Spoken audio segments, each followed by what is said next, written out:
আসসালামু আলাইকুম। আশা করি সবাই ভালো আছেন। আমাদের হাতে একটা মান্তি প্লাগ দেখতে পারতেছেন।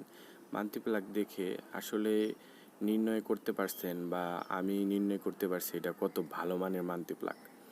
এটার দেখেন এদিক দিয়ে ফ্লাশ করে তারটা কিন্তু অকেজো হয়ে মান্তি প্লাগটা চলে না। এটা খুলে দেখব এটার কি সমস্যা আর রিপেয়ার করার চেষ্টা করব। যেহেতু আমাদের কাছে আসছে আমরা রিপেয়ার করে দেব। এই মান্তি প্লাগগুলো খুবই নিম্নমানের। আপনারা দেখতে পারতেছেন যে এটার যে কেবলগুলো আছে কেবলগুলো কিন্তু লোহার তামার নিকেল করা, মানে তামার কালার করা।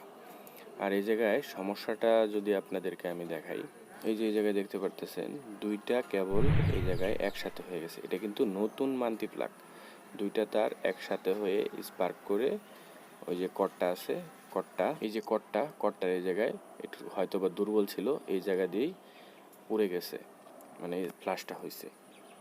এখন এটার কেবলটা চেঞ্জ করে দিলেই এই মান্তি প্লাগটা ওকে। তারপরেও ব্যবহার করে স্বাচ্ছন্দ্য বোধ করবে না, কারণ এটার যে তামার পাতগুলা দেখা যাচ্ছে এটা কিন্তু টিনের, যে কারণে স্পার্ক করবে এবং কি লুজ হয়ে যাবে, খুব তাড়াতাড়ি সময় লুজ হয়ে যাবে।